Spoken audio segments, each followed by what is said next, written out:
Cigarette ash dropped onto the imported Persian rug, a dull grey smudge sinking into woven silk. Nico didn't blink. He was staring at the woman wringing out a sponge in his kitchen. Tessa. She wasn't a rival boss, an informant, or a threat. She was just the girl who bleached the grout in his bathrooms. Yet, when she quietly mumbled she'd be late tomorrow evening because she had a date, the air in the room didn't just freeze. It fractured.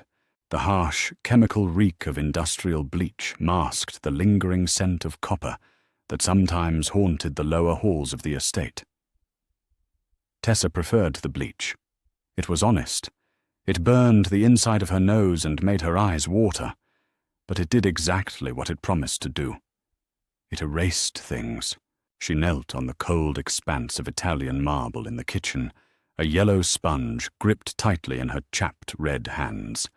The abrasive green side was worn down to a fuzzy mint, exhausted from hours of scrubbing away scuff marks, spilled espresso, and the occasional, unexplained dark stain. Her knees ached. A dull, throbbing pain that radiated up her thighs, the kind of ache that settled into the bone and stayed there, a permanent reminder of her tax bracket. The house was completely silent. It was a sprawling, sterile monument to new money and old sins, perched on a rocky cliffside in Massachusetts. The windows were floor to ceiling, thick, bullet-resistant glass that held back the roaring Atlantic wind, but also trapped the suffocating stillness inside. Tessa wrung out the sponge over the stainless steel bucket. The dirty water slapped against the plastic sides. She didn't hear him walk in. Nico moved like a man who spent his life expecting the floorboards to give way. No heavy boot steps, no clearing of the throat. Just a sudden, heavy shift in the room's air pressure. Tessa felt the hairs on the back of her neck prickle before she actually saw him. She sat back on her heels, swiping a stray strand of dull brown hair from her forehead with the back of a damp wrist. He was standing by the island, pouring himself a glass of water. He wore a dark, unstructured suit, the tie already discarded, the top 2 buttons of his shirt undone. He looked exhausted. There were violet shadows bruised into the skin under his eyes, and his jaw was covered in the dark, rough shadow of a 3-day beard. He smelled of cold rain, stale tobacco, and the faint, bitter tang of expensive scotch. "Sorry," Tessa muttered, immediately dropping her gaze. It was a rule she had made for herself months ago. Never look him in the eye for longer than 3 seconds. He wasn't a man. He was a weather event, a hurricane trapped in a bespoke suit. "I was just finishing the grout. I'll be out of your way." Nico didn't say anything. He just lifted the glass to his lips, the ice clinking sharply against the heavy crystal. The sound was deafening in the quiet kitchen. He drank slowly, his eyes fixed on her over the rim of the glass. It wasn't a predatory stare. It was worse. It was an autopsy. He was picking her apart, observing the frayed hem of her grey uniform pants, the way her shoulders hunched defensively, the raw knuckles of her right hand. He hated that he noticed these things. He managed a syndicate that spanned the eastern seaboard. He had shipping containers full of illicit cargo sitting at the docks, politicians waiting on his phone calls, and men who would kill or die on his whim. Yet, for the past 4 months, he knew exactly what time the maid took her lunch. He knew she drank her coffee black because she couldn't afford milk before payday. He knew the left heel of her work shoe squeaked on the hardwood. It was pathetic, a flaw in his system. He had tried firing her twice in his head, but every time she showed up at 7 a.m., smelling like cheap vanilla soap and exhaustion, a strange, terrible calm settled over him. Tessa pushed herself up from the floor, grabbing the heavy plastic bucket by the wire handle. The metal bit into her palm. She needed to speak. She had been putting it off all day, dreading the interaction, but tomorrow was Friday. If she didn't say it now, She'd lose her deposit on the reservation. "Mr. Falco," she started, her voice sounding entirely too thin. Nico set the glass down, a sharp clack against the granite. "What?" It wasn't a question. It was a demand. "I need to adjust my hours for tomorrow," she said, staring intently at the third button of his shirt. "I'll be coming in at 5 in the morning instead of 7, to finish the upstairs." Nico frowned, a minute tightening of the muscles around his mouth. He didn't like changes in the schedule. Routine kept the paranoia at bay. "Why?" Tessa shifted her weight. The bucket sloshed. "I have to leave by 4 in the afternoon. I won't be able to stay for the dinner prep clean-up." "I asked why, Tessa, not what time." His voice was low, gravelly, vibrating with a quiet authority that made her stomach tighten. She finally looked up, meeting his eyes. They were a flat, unreadable brown, like dirty river water. "I have a date tomorrow night. I need time to get ready." The words hung in the air, heavy and awkward. Nico didn't move. He didn't blink. But deep inside his chest, right beneath the sternum, something violently snapped. It was a physical sensation, like a guitar string breaking and lashing against his ribs. The air in his lungs suddenly felt hot and entirely too thin. A date. The concept was alien. It belonged to the normal world, the world of traffic jams, mortgage rates, and small talk over appetizers. It didn't belong in his house. It didn't belong to her. He looked at her, really looked at her. Her skin was pale, devoid of makeup. She looked tired, small, and entirely unremarkable. And yet, the thought of another man sitting across from her, buying her a drink, looking at her mouth, made a sickening wave of pure, unfiltered bile rise in his throat. "A date," Nico repeated. The words tasted like ash. "Yes." Tessa swallowed hard, her grip on the bucket handle turning her knuckles white. She didn't understand the expression on his face. He didn't look angry. He looked entirely blank, like a television screen that had just lost its signal. "Who?" The word slipped out before his pride could stop it. Tessa blinked, caught off guard by the intrusion. "Just someone. A guy from my neighborhood." Nico felt a muscle twitch in his jaw. A guy from her neighborhood. Some working-class stiff who smelled of cheap cologne and drove a financed sedan. Someone who would hold the door for her and ask her about her day, completely oblivious to the fact that she spent her mornings scrubbing the blood of his enemies out of the basement floor drains. "Fine," Nico said smoothly, though his heart was hammering a frantic, ugly rhythm against his ribs. "Leave at 4. Make sure the security system is armed when you go." He turned his back on her before she could reply, walking out of the kitchen with stiff, measured steps. He didn't look back. He couldn't. If he looked at her again, he was terrified he might rip the plastic bucket out of her hands and demand she cancel it. Tessa stood in the quiet kitchen, listening to his footsteps fade down the hall. A cold shiver ran down her spine. She had got what she wanted. The time off was approved. But as she poured the dirty bleach water down the heavy steel sink, she felt a profound, unsettling dread settling into her stomach.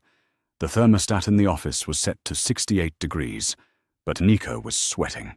He sat behind his massive mahogany desk, the leather chair creaking softly as he shifted his weight. The room was dark, illuminated only by the harsh, yellow glow of a brass desk lamp. Outside, the rain had started. A hard, driving downpour that slapped against the reinforced glass like a handful of gravel. Nico stared at the quarterly ledgers spread out before him. Rows of numbers, supply chain logistics, offshore account balances. Meaningless grey blur. For the past 3 hours, he had been trying to focus on a discrepancy in the Miami shipments. Instead, his mind was playing a relentless, agonizing loop of a single sentence. I have a date. He reached for the crystal tumbler on his desk. The scotch was warm now, the ice long melted, diluting the amber liquid into a sad, watered-down mess. He drank it anyway. It burned his throat, but it didn't touch the tight, suffocating knot in his chest. He was losing his mind. He knew he was losing his mind. He was a 34-year-old man who had ordered executions over cold plates of pasta. He had sat across from cartel bosses and smiled while negotiating the price of human lives. He did not care about the maid. He could not care about the maid. She was an employee, a utility, like the expensive HVAC system humming in the ceiling or the reinforced steel gate at the end of the driveway. She kept his environment sterile. That was it. But then he remembered the way she hummed when she thought she was alone in the East Wing. He remembered the smell of the cheap vanilla lotion she rubbed into her cracked hands during her breaks. He remembered the quiet, exhausted defiance in her eyes when he accidentally broke a glass and she had to sweep it up. She never complained, but she never cowered either. She just survived him. And Nico, a man who destroyed everything he touched, had become quietly obsessed with the one thing in his house that simply endured him. He slammed the empty glass down on the desk. The sharp sound echoed in the cavernous room. He pulled his phone from his pocket. The screen glared brightly in the dim room. He scrolled past names of politicians, fixers and killers, stopping on a simple contact. Rocco. He pressed dial. It rang twice.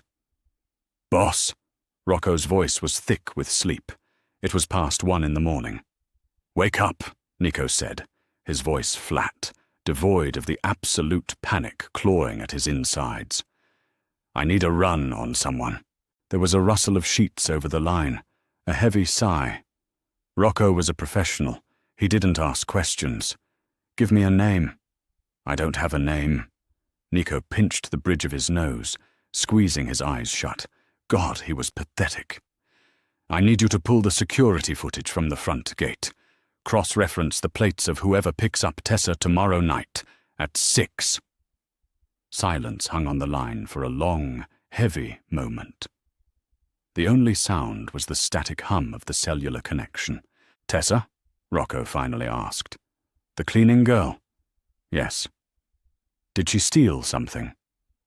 Rocco's tone shifted, the sleepiness vanishing, replaced by cold, professional suspicion. "You want me to send someone over to her place?" "No!" Nico snapped, louder than he intended. He forced his breathing to slow down. "She didn't steal anything. She's going out. I want to know who is taking her. Full background, financials, criminal history, ex-girlfriends, everything. I want the file on my desk by 7. "You want a full workup on the Maid's date?" Rocco asked, unable to keep the sheer bewilderment out of his voice. "Did I stutter, Rocco?" "No, boss. I'm on it." Nico hung up. He dropped the phone onto the desk. It landed with a dull thud. He leaned back in his chair and stared up at the dark, coffered ceiling. He felt physically sick. The self-loathing was a heavy, suffocating blanket. He was abusing his power, invading her privacy, acting like a deranged, jealous teenager. He told himself it was a security measure. She had access to the entire house. She knew his schedules. If she was dating someone, that someone was a potential vulnerability. It was standard protocol to vet anyone who got close to his staff. It was a lie, and he knew it. He didn't care about security. He cared about the fact that tomorrow night, some faceless idiot was going to make her laugh. Some guy was going to pull out her chair, look across a candle-lit table, and see the soft curve of her jaw, the tired but beautiful slope of her shoulders. Some guy was going to think he had the right to touch her, Nico's hand curled into a fist, his fingernails biting into his own palm, hard enough to break the skin. He welcomed the pain. It was sharp and grounding, a distraction from the humiliating, hollow ache in his chest. By 6 a.m, the file was sitting in his email inbox. Nico sat at the kitchen island, a mug of black coffee going cold in front of him. His eyes burned from lack of sleep as he stared at the tablet screen. The guy's name was Simon Hayes, 32, regional manager for a mid-tier logistics firm. No criminal record, not even a parking ticket in the last 5 years. Credit score of 740. He drove a grey 2019 Honda Accord. He volunteered at a local animal shelter on weekends. He owned a golden retriever. He was sickeningly, outrageously normal. Nico scrolled through a few photos Rocco had scraped from social media. Simon holding a fish he caught. Simon smiling at a company picnic, wearing a beige polo shirt tucked into khaki shorts. Simon had a kind, open face, with crinkling eyes and a soft, non-threatening smile. Nico hated him with a sudden, violent intensity that scared him. If Simon had been a rival thug, a deadbeat, or a criminal, Nico would have had an excuse to intervene. He could have played the benevolent employer, protecting his naive staff from a banned element. But Simon was a good man, a safe man. He was exactly the kind of man a woman like Tessa deserved, someone who could offer her quiet weekends, a mortgage in the suburbs, and a life entirely devoid of bulletproof glass and bleach. Nico turned the screen off. The reflection of his own face stared back at him in the black glass. Dark eyes, a hard, unforgiving mouth. A man who dealt in threats and violence. He didn't fit into Tessa's world, and he knew, with a crushing certainty, that dragging her into his would destroy her. He had to let her go on the date. He had to stand back and watch her walk out the door into a normal life. He took a sip of the cold coffee. It tasted like battery acid. Friday evening felt heavier than usual. The storm from the night before had passed, leaving behind a thick, suffocating humidity that clung to the skin. The air smelled of wet pavement, crushed pine needles, and the briny decay of the ocean. Tessa stood in the small, windowless staff bathroom on the ground floor, staring at herself in the harsh, fluorescent mirror. She looked different, and she wasn't sure she liked it. She had swapped her shapeless grey uniform for a dress she had bought from a vintage thrift store 2 years ago. It was dark emerald green, made of a cheap synthetic silk that clung slightly to her hips and draped modestly past her knees.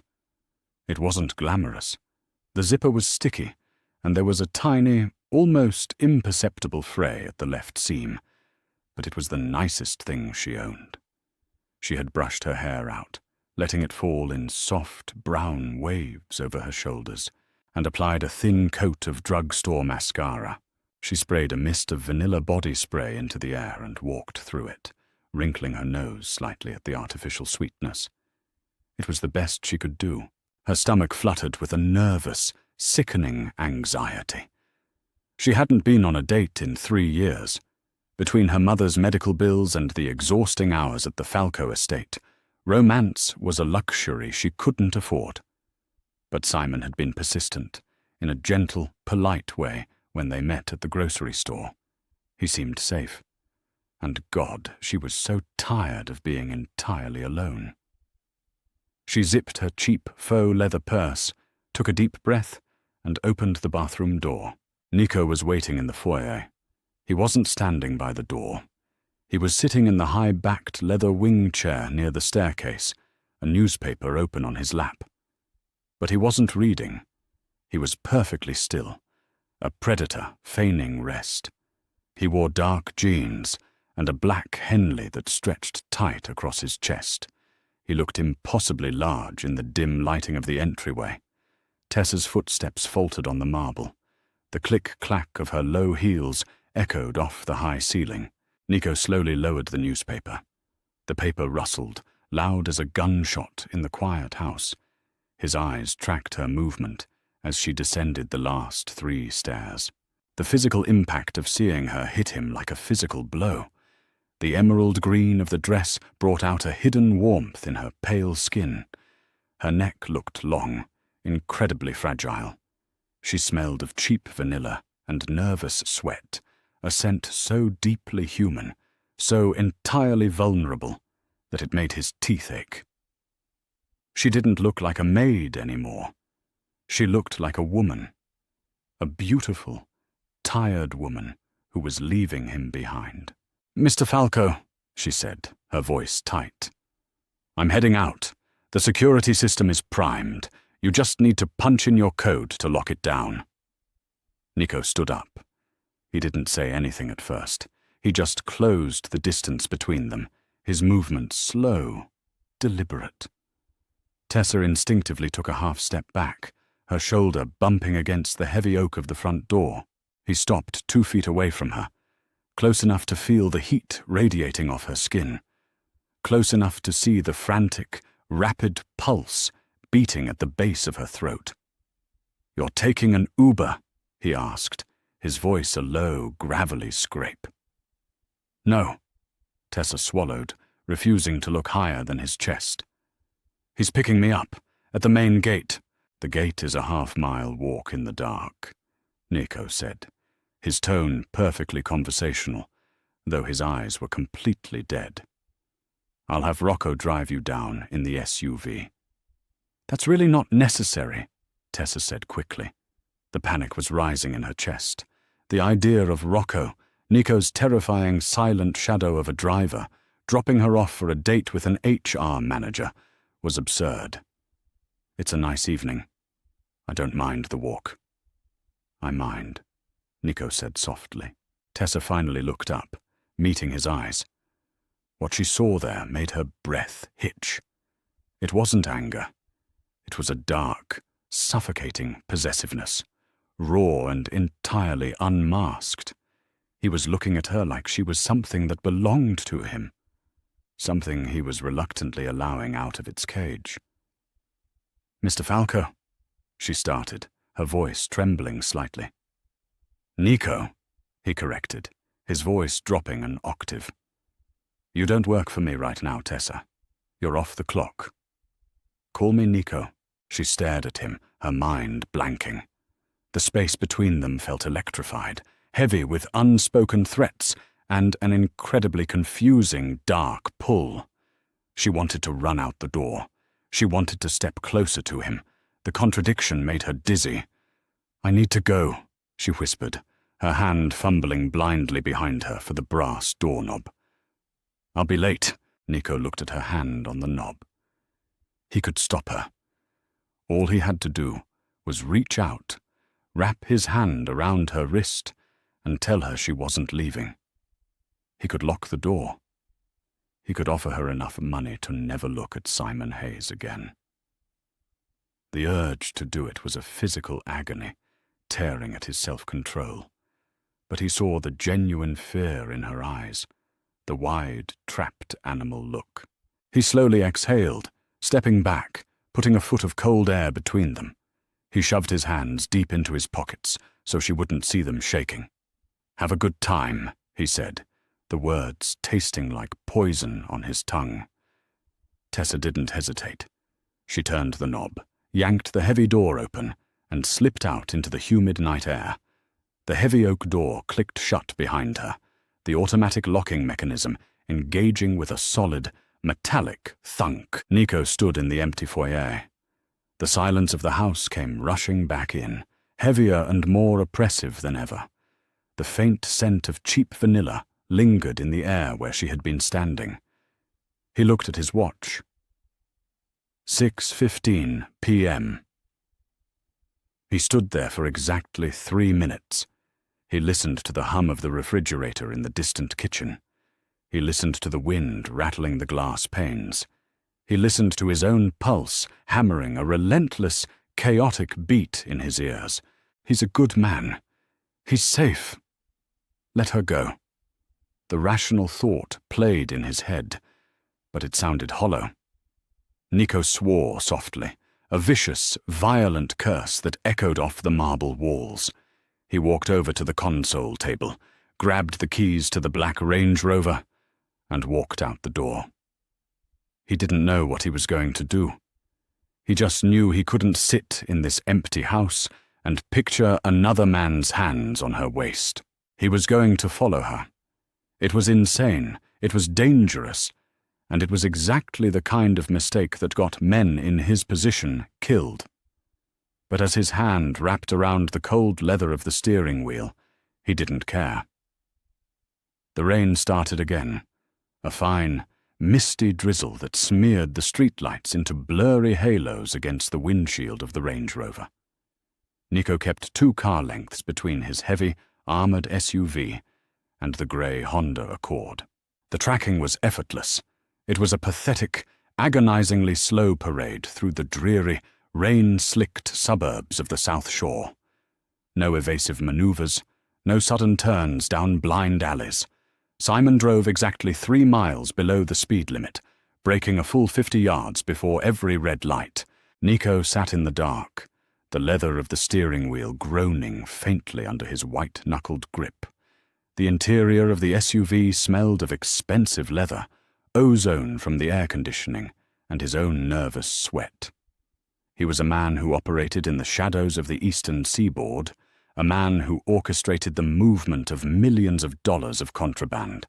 And here he was, burning premium gas to tail an HR manager to a mid-tier gastropub. The self-disgust was a bitter, metallic taste in the back of his throat. The Honda finally pulled into the crowded parking lot of a place called the Copper Fox. A neon sign buzzed aggressively above the entrance, casting a harsh orange glow over the wet asphalt. Nico parked across the street in the shadow of a closed auto body shop, killing the engine. He didn't turn on the radio. He just sat in the heavy, suffocating silence, watching. Through the rain-streaked windshield, he saw Simon step out, open a black umbrella, and jog around to the passenger side. Simon opened the door for Tessa. He held the umbrella over her as she stepped out into the puddles, her cheap emerald dress clinging slightly to her legs in the damp wind. Nico's jaw locked. A muscle ticked violently beneath his right eye. Simon placed a hand lightly on the small of Tessa's back to guide her toward the entrance. It was a polite, standard gesture, a gentlemanly touch. Inside the dark cabin of the SUV, Nico's hand dropped instinctively to the heavy, cold grip of the Sig Sauer resting in his shoulder holster. His fingers curled around the textured metal. He squeezed his eyes shut, forcing himself to breathe in through his nose, out through his mouth. "Stop it," he told himself. "You are losing your grip." He opened his eyes and watched them disappear through the heavy wooden doors of the pub. He waited. He told himself to turn the key in the ignition, put the truck in drive, and go back to his empty, silent fortress on the cliffs. Let her eat her overpriced burger. Let her listen to Simon talk about his golden retriever and his 401k. Let her be normal. 5 minutes passed. The windshield fogged over from his body heat. Nico grabbed a rag from the center console and wiped a crude circle in the condensation on the glass. He peered through it, squinting at the large plate glass windows of the pub. He could see them. They were seated in a booth near the front. The lighting inside was warm, casting a yellowish hue over the table. Simon was talking animatedly, using his hands. Tessa was nodding, but Nico knew her. He knew the micro-expressions that meant she was retreating inward. He saw the stiff, unnatural line of her shoulders. She was sitting rigidly upright, her hands folded tightly in her lap beneath the table. She wasn't relaxing into the booth. She was enduring it. When the waiter brought their drinks, Simon reached across the table and lightly touched the back of Tessa's hand. Tessa flinched. It was a tiny movement, barely a fraction of an inch, masked quickly by her reaching for her water glass. But Nico caught it. That was it. The frayed, over-tightened string of his self-control snapped with a deafening internal crack. Nico shoved the door of the Range Rover open. He didn't grab a coat. He stepped out into the freezing drizzle, slamming the heavy armored door behind him. The sound echoed like a gunshot in the quiet, industrial street. He crossed the wet asphalt, his strides long, predatory, and entirely devoid of hesitation. He didn't know what he was going to do, but sitting in the dark while another man touched her was no longer a physical possibility. The bell above the door of the Copper Fox jingled merrily as Nico pushed inside. The sensory shift was jarring. The air was thick, suffocatingly warm, and smelled heavily of fried garlic, stale draft beer, and damp wool coats. A jukebox in the corner was playing a muffled classic rock song, competing with the loud, overlapping chatter of 30 different conversations. Nico stood in the entryway, a dark, imposing tear in the bright, mundane fabric of the room. Water dripped from the ends of his dark hair onto the shoulders of his charcoal suit jacket. He didn't move.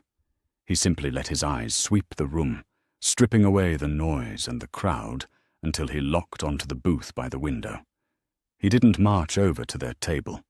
He wasn't a drunk, and he wasn't a fool. He was a predator, and predators knew how to use space. He walked slowly to the heavy, sticky wooden bar that ran along the center of the room. The bartender, a college kid with a messy bun and a stained apron, took one look at Nico's dead eyes and the sharp, expensive cut of his suit, and instantly forgot the joke he was telling the regulars. "What can I get you, sir?" the kid asked, his voice losing its casual bravado. "Bourbon." "Neat. Leave the bottle," Nico said. His voice was quiet, barely carrying over the noise of the room, but the bartender heard it perfectly. Nico sat on a stool that faced the large, mirrored backing of the bar. From this angle, he had a perfect, unobstructed view of the reflection of Tessa's booth behind him. He poured 2 fingers of the amber liquid into the thick glass. He didn't drink it. He just held it, letting the heat of his palm warm the crystal, his eyes locked on the mirror. In the reflection, Simon was showing Tessa something on his phone. A video, probably. Simon was laughing. Tessa was forcing a smile, but her fingers were busy tearing a cardboard drink coaster into microscopic, ragged shreds. It was an anxiety tic. Nico had seen her do it a dozen times when she was waiting for him to finish a phone call before cleaning his office. Nico rotated the glass on the sticky bar top. The ice-cold detachment he usually carried into hostile negotiations was gone, replaced by a dark, volatile heat in his blood. Then it happened. Tessa looked up from the phone. She glanced aimlessly toward the center of the room, her eyes wandering over the crowd as if searching for an exit. Her gaze swept past the bar, moved on, and then violently snapped back. In the mirror, their eyes met. The color instantly drained from Tessa's face, leaving her a sickly, translucent white. Her hand jerked, knocking against the side of her water glass. The heavy tumbler tipped, spilling ice and water across the varnished wood of the table with a sharp clatter. The sound barely registered over the noise of the pub, but to Tessa it was deafening. She couldn't breathe. The air in her lungs simply vanished. The loud chatter of the pub, the classic rock on the jukebox, the smell of the fried food, it all dropped away, leaving a ringing, terrified silence in her ears. Nico was here. He was sitting at the bar, 15 feet away, watching her in the mirror. He wasn't glaring. He wasn't making a scene. His expression was entirely blank, cold, and utterly terrifying. It was the look he wore when a shipment went missing, or when a lieutenant lied to him. It was the look of a man calculating exactly how to dismantle a problem. And right now, Simon was the problem. "Oh, shoot," Simon said, grabbing a handful of cheap paper napkins from the dispenser and frantically dabbing at the spilled water. Are you all right, Tessa? Did it get on your dress? Tessa didn't hear him. Her hands were trembling under the table. She stared at the back of Nico's broad shoulders, his dark suit completely out of place among the flannel and denim of the pub crowd. Why was he here? Had she forgotten to lock the safe? Had she left a door unalarmed? No. She knew exactly why he was here, and the realization sent a cold, sharp spike of absolute panic through her stomach. "Tessa?"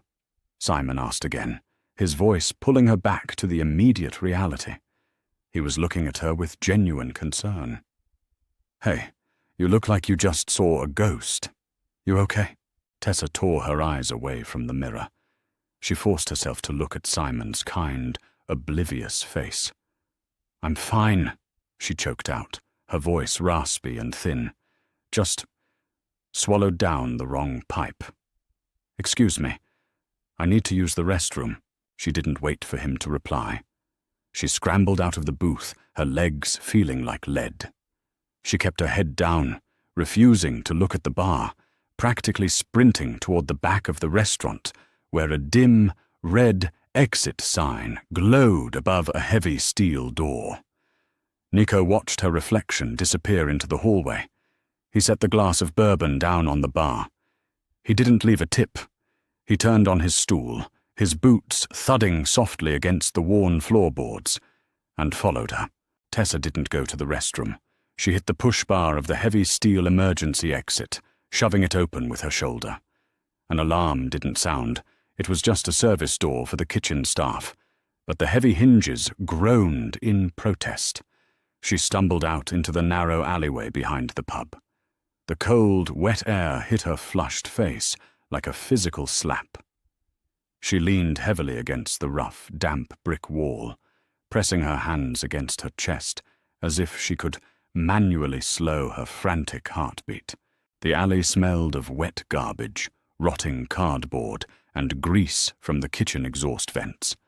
A dying halogen bulb above the door flickered erratically, casting long, twitching shadows across the wet pavement.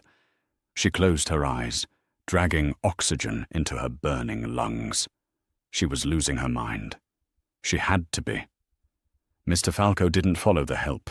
He barely acknowledged her existence 90% of the time. This was a coincidence. He had business nearby.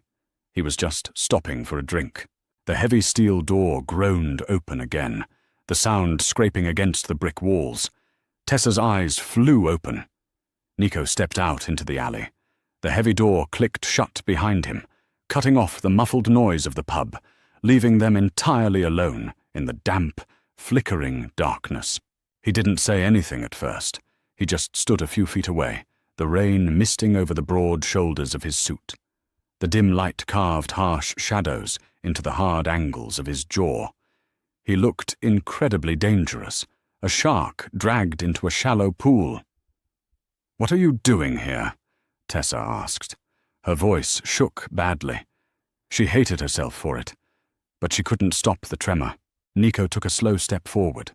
The soles of his boots crunched against a piece of broken glass on the wet asphalt. "Getting a drink."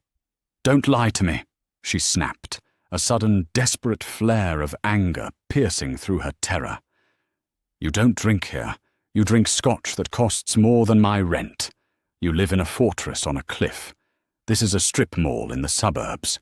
You followed me." Nico stopped. He looked down at her, his dark eyes stripping away her anger, finding the raw, terrified core underneath. He didn't offer an excuse. He didn't try to gaslight her. "Yes," he said softly. "I followed you." The sheer, unapologetic honesty of it knocked the breath out of her all over again. She pressed herself harder against the brick wall, the rough surface biting into her bare shoulders through the cheap fabric of her dress. "Why?" she whispered. Nico stepped closer, invading her space. He stopped just inches away. The smell of him, rain, expensive bourbon, and a dark, male heat completely overpowered the stench of the alley. Tessa had to tilt her head back to maintain eye contact. He raised a hand, slowly. Tessa flinched, her eyes widening, but he didn't touch her. He planted his large palm flat against the wet brick, right next to her head, boxing her in. "Because," Nico said, his voice dropping to a low, gravelly vibration that she felt in her chest. "You look like you're attending a funeral in there, Tessa." "I am on a date," she said, her voice breathy, defensive. "You're tearing drink coasters to pieces," he countered smoothly, his gaze dropping briefly to her lips before snapping back to her eyes. "Your shoulders are up to your ears. He touched your hand, and you looked like you wanted to crawl under the table. You are miserable." "He's a nice man," Tessa argued, though she felt the argument crumbling. She was defending a life she didn't even know if she wanted, just to fight off the suffocating gravity of the man standing in front of her. "He's normal." "I want nice. I want normal." "You want a pulse," Nico said, his voice harsh, laced with a sudden, bitter cruelty. "You are bored to tears. He doesn't see you, Tessa. He sees a quiet girl in a green dress. He doesn't know what you are. And what am I?" she challenged, her chin tipping up, a spark of pure defiance fighting through the fear. "I'm the girl who scrubs the blood out of your basement floor drains, Mr. Falco. I'm the girl who cleans up after your messes." Nico's jaw tightened. The words hit him like physical blows, precisely because they were true. He hated what he dragged her into, the peripheral violence she had to witness just to pay her bills. "Don't call me that," he said quietly, his voice tight. "Not tonight." "That's who you are," Tessa insisted, her chest heaving. "You're my boss. You are a dangerous man. And you have absolutely no right to be here, ruining the one normal night I've had in 3 years. "I'm not ruining it," Nico said, leaning in a fraction of an inch closer. The heat radiating off his body was overwhelming. "I'm ending it.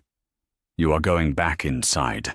You are telling the HR manager you have a headache, and you are coming with me." Tessa stared at him, completely stunned by the audacity, the sheer, arrogant command. "No," Nico's eyes darkened. The flat, dead look vanished, replaced by a chaotic, terrifying storm of possessiveness. He pulled his hand away from the brick wall and hovered it inches from her waist, his fingers twitching, fighting a brutal, internal war against the urge to grab her and drag her to the car. "Tessa," he warned, his voice a dangerous low scrape. "No," she repeated, louder this time, pushing her hands against his chest. It was like pushing against a concrete pillar. He didn't budge. "You don't own me. You buy my time from 7 to 4. It is 7:30 on a Friday. You do not own me." Nico looked down at her hands pressed against his chest. He could feel the frantic, rapid flutter of her pulse vibrating through her palms. She was terrified of him, and yet she was fighting him. It was intoxicating. It was maddening. He looked back up at her face. The rain was dampening her hair, plastering stray brown strands to her pale cheeks. She looked small, fragile, and utterly breathtaking. "Go back inside, then," Nico said, his voice suddenly dropping to a hoarse, jagged whisper. He stepped back, putting 2 feet of cold, damp air between them. Tessa blinked, caught entirely off guard by the sudden retreat. "What?" "Go back inside," he repeated, his hands balling into fists at his sides, his knuckles turning white. "Go sit in the booth. Let him buy you another water. Let him touch your hand." He held her gaze, his eyes burning with a dark, suffocating intensity that made the alley feel smaller, tighter. "But know this," Nico added, his voice dropping so low she could barely hear it over the steady hiss of the rain. "If you go back in there and let him put his hands on you again, I won't just sit at the bar and watch." The threat wasn't loud. It wasn't screamed. It was delivered with the calm, chilling certainty of a man who dealt in absolute destruction. Tessa stood frozen against the wet brick, her heart hammering wildly against her ribs. She looked at Nico, at the dark, unraveling monster standing in the rain, and for the first time, she realized he wasn't just dangerous to others. He was incredibly, completely dangerous to himself, and he was dragging her down with him. The rain was coming down harder now, heavy drops bouncing off the asphalt of the alleyway, soaking through the shoulders of Nico's suit and plastering Tessa's hair to her neck. She stared at him. The dim, flickering light of the halogen bulb caught the sharp angles of his face, casting his eyes into impenetrable shadow. He meant it. Every single word. He wouldn't just sit at the bar.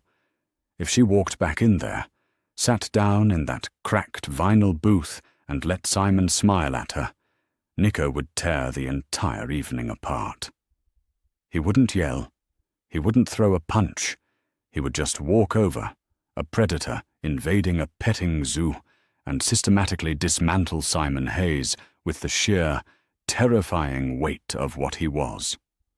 He would make sure Simon knew exactly who was watching, and Simon, a man whose biggest daily stress was supply chain logistics, wouldn't survive the proximity.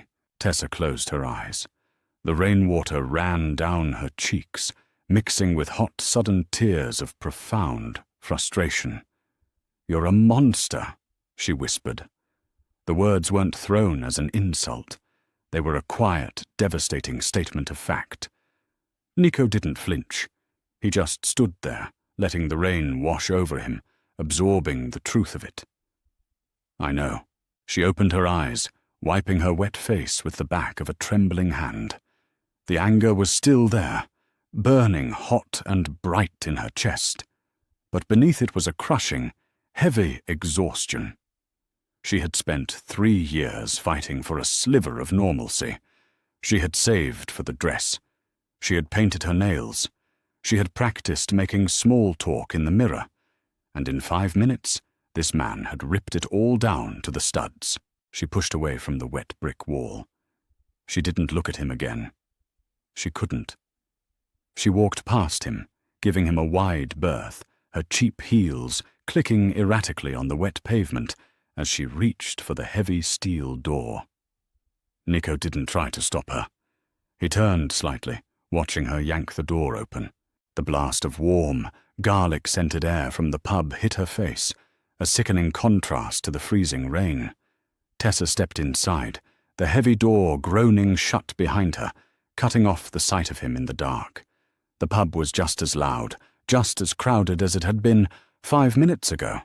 Nobody had noticed the tectonic plates of her life shifting violently beneath her feet. The jukebox was playing a muffled Bruce Springsteen track. The bartender was pouring a draft beer. Tessa walked back down the narrow hallway, her heart hammering a frantic, uneven rhythm against her ribs. She paused at the edge of the dining room, smoothing her damp hands down the front of her wet dress. She forced her breathing to slow. In, out. In, out. She walked over to the booth. Simon was looking at his phone. When he saw her, his face instantly softened into a relieved smile. "Hey, everything okay? You were gone a while." He noticed her wet hair. His brow furrowed in confusion. "Did you go outside?" Tessa slid into the booth. The cracked vinyl squeaked beneath her damp dress. She didn't look at the bar, but the hairs on the back of her neck were standing on end. She knew the mirror was there. She knew he was watching, a ghost haunting the periphery of her vision. "Simon," she started, her voice cracked. She cleared her throat, forcing herself to look at his kind, thoroughly decent face. The guilt was a heavy, suffocating weight in her stomach. I'm so sorry." Simon's smile faltered. He set his phone down on the table. "What's wrong? Are you sick?" "Yes," she lied, grabbing the lie like a life raft. "I don't feel well. at all.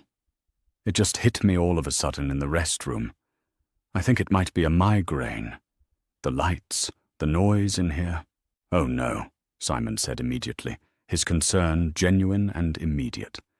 He didn't question her. He didn't look suspicious. He just reached into his pocket for his wallet. Say no more. We're done. Let me get the check, and I'll drive you home. No! The word came out too fast, too sharp. Simon froze, holding a credit card halfway out of his leather wallet. He blinked at her, startled.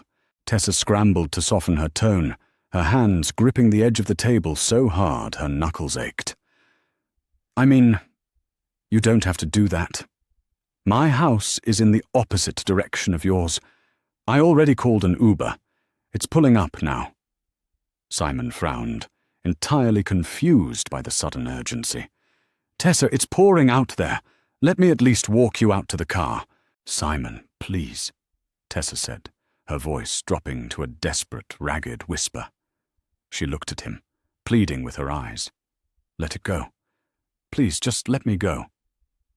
I just need to leave, right now. I'm so sorry about the evening. He stared at her for a long second. He wasn't stupid. He could see the absolute terror vibrating through her small frame.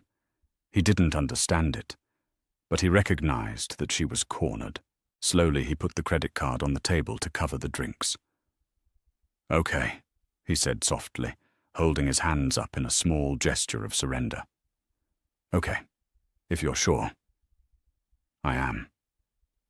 Thank you, Tessa breathed out, already sliding out of the booth. She grabbed her cheap faux leather purse. I'm sorry.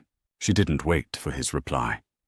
She turned her back on the safe, normal life, sitting in the booth, and walked fast toward the front doors. She didn't look at the bar. She kept her eyes fixed on the neon open sign glowing red in the window. She pushed through the heavy wooden doors and stepped out into the freezing downpour. The street was dark, the streetlights reflecting off the deep puddles in the asphalt. The grey Honda Accord was parked in the lot, completely empty. Directly across the street, idling in the shadow of a closed auto body shop, was the black armoured Range Rover. The headlights were off. The engine was a deep, low rumble that she could feel in the soles of her shoes. The rain sheeted down the tinted windshield, making it impossible to see inside. But she didn't need to. She knew exactly who was waiting behind the wheel. Tessa pulled her purse tight against her chest, ducked her head against the driving rain, and crossed the street. She grabbed the heavy door handle of the SUV and pulled. It clicked open with a solid, metallic thunk of heavy machinery. She climbed up into the passenger seat, immediately surrounded by the smell of rich leather, ozone from the heater, and the lingering, sharp scent of his cologne. She slammed the door shut. The heavy armor sealed out the noise of the rain and the street entirely, plunging the cabin into a suffocating, insulated silence. Nico didn't say a word. He didn't look at her. He shifted the truck into drive, and the heavy vehicle glided away from the curb, merging smoothly onto the slick suburban road. Tessa sat rigidly in the passenger seat, staring straight ahead. The heater vents were blasting hot air against her frozen, damp legs. She was shaking, a deep, uncontrollable tremor that started in her core and rattled her teeth. The adrenaline that had carried her out of the pub was rapidly evaporating, leaving behind a cold, hollow shell of disbelief. What had she just done? She had lied to a perfectly good man. She had run out of a restaurant like a criminal. And now she was sitting in the passenger seat of a multi-million-dollar war machine, being driven by a man who bought politicians and ordered violence over his morning espresso. The silence stretched on, thick and oppressive. The only sound was the rhythmic, heavy thud of the windshield wipers aggressively clearing the rain from the glass. They hit the highway, the streetlights passing over the windshield in a steady, hypnotic rhythm, illuminating the dark cabin in brief orange flashes. In one of those flashes, Tessa looked at him. Nico was gripping the steering wheel with both hands, his knuckles stark white against the black leather.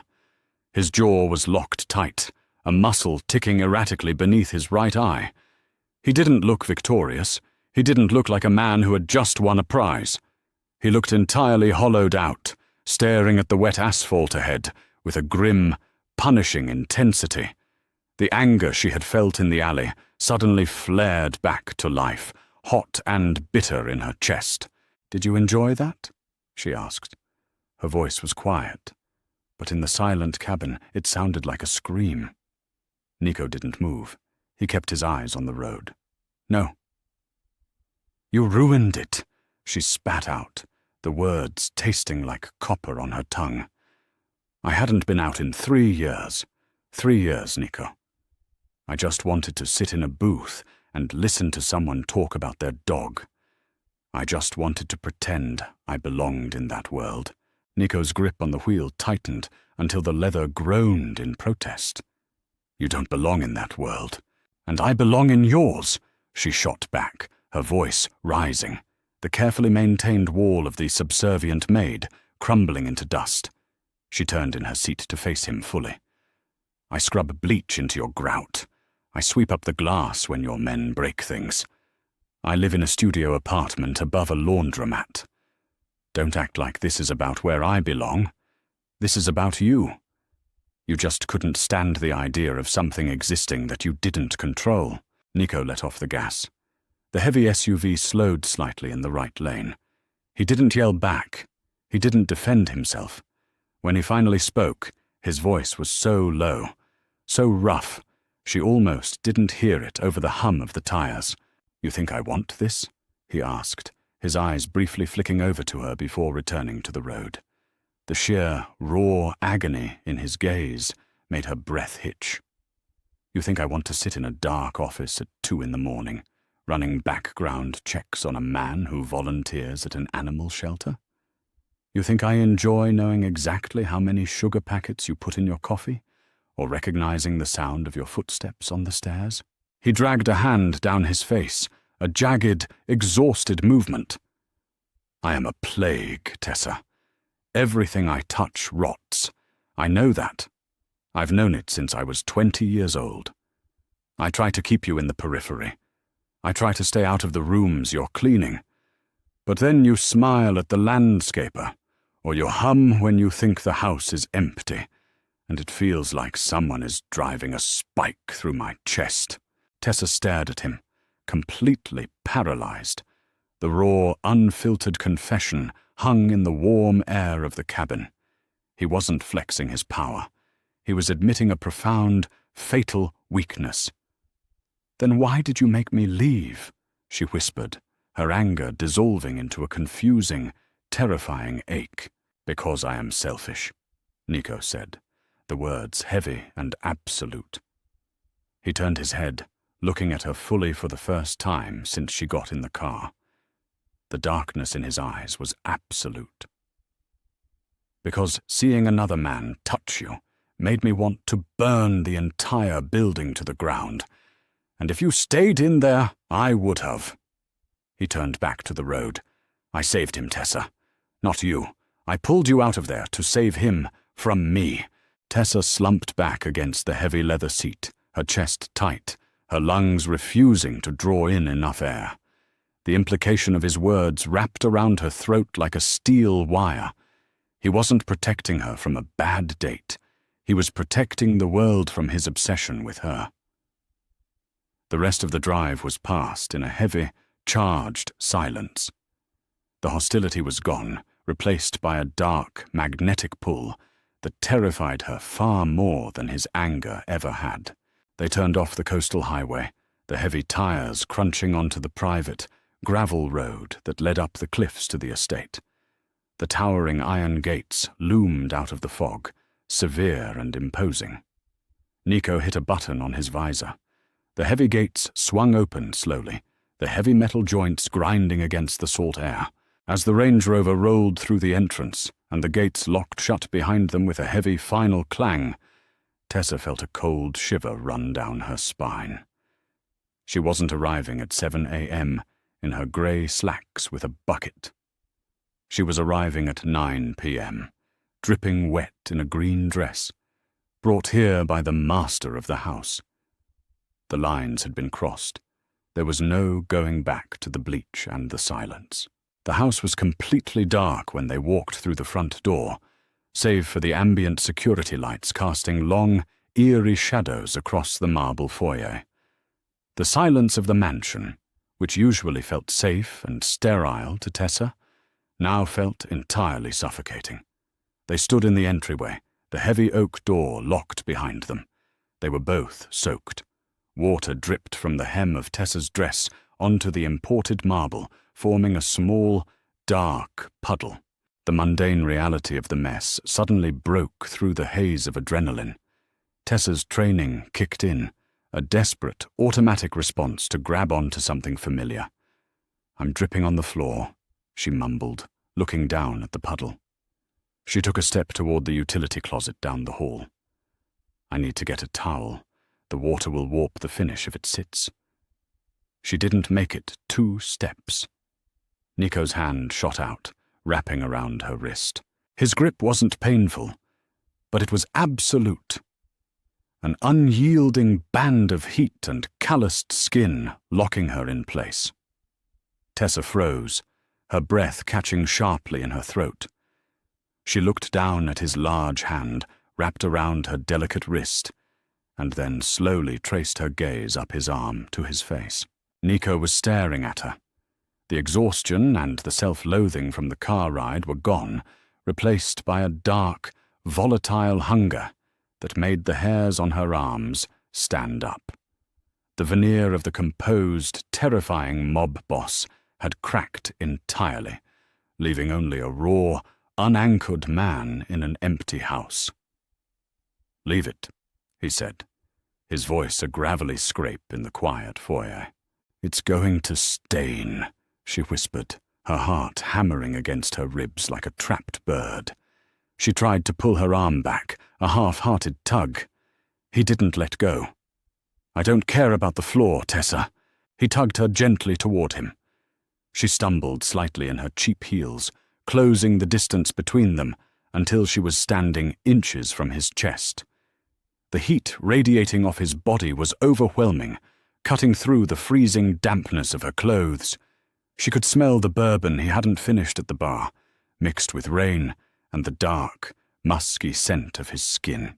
He lifted his free hand, his movements hesitant, almost jerky, as if fighting his own instincts. He reached up and gently touched the side of her face.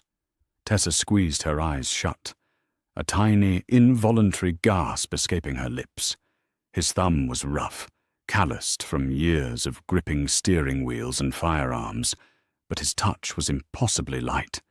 He brushed a wet strand of brown hair away from her cheek, his fingers sliding into the damp, heavy hair at the nape of her neck.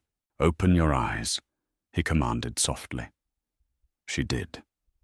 The air between them was electric, humming with a terrifying, inevitable gravity. She looked up into his dark brown eyes and saw her own fear reflected back at her, mingled with an answering, desperate heat she didn't want to acknowledge. "You ruined this," she told him, her voice shaking badly. She wasn't talking about the date anymore. She was talking about her job, her safety, her sanity. "You broke the rules. I'm the maid. You're the boss. This doesn't happen." "I broke the rules months ago," Nico admitted, his voice rough. His thumb stroked her jawline, mapping the soft, delicate curve of her bone structure. "The first time I caught myself watching you sleep on the couch in the staff room. The first time I noticed you smelled like cheap vanilla. I was broken long before tonight."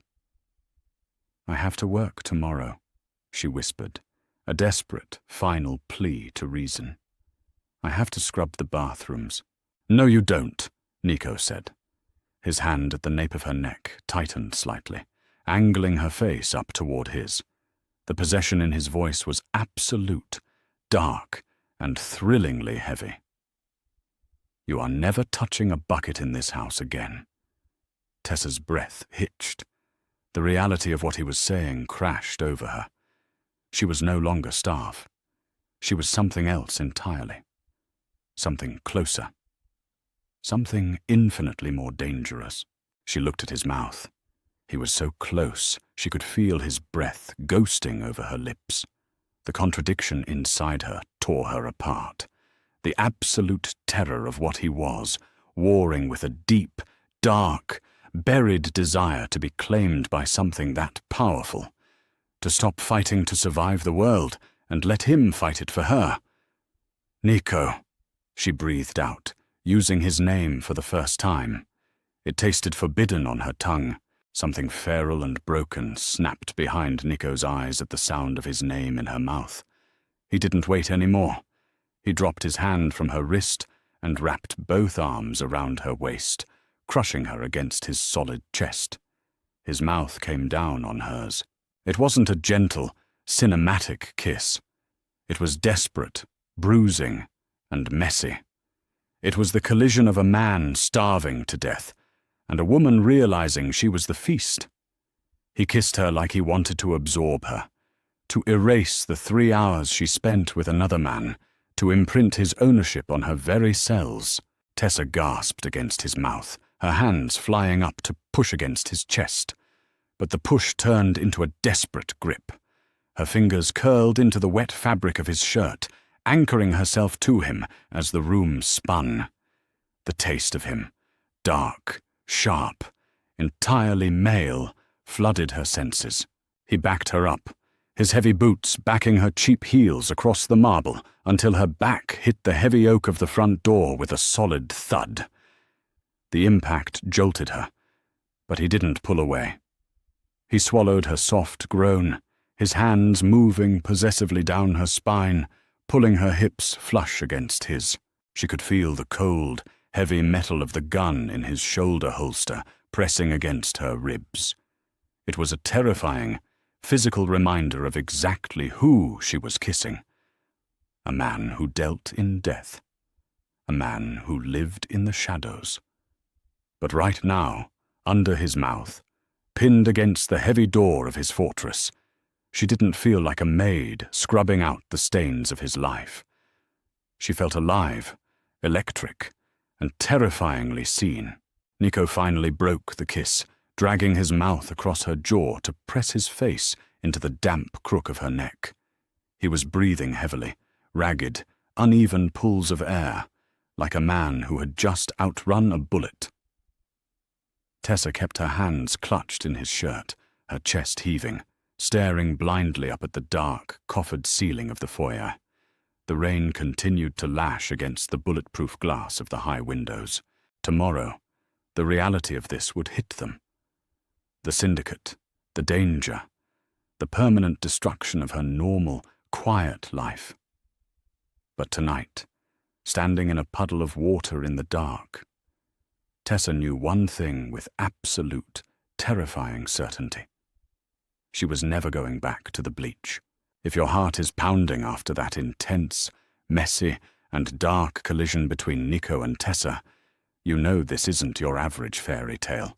We just crossed the point of no return, from the silent maid to the mob boss's ultimate obsession. What happens when the reality of his violent world fully crashes into her life? Will she survive being his weakness, or will it destroy them both?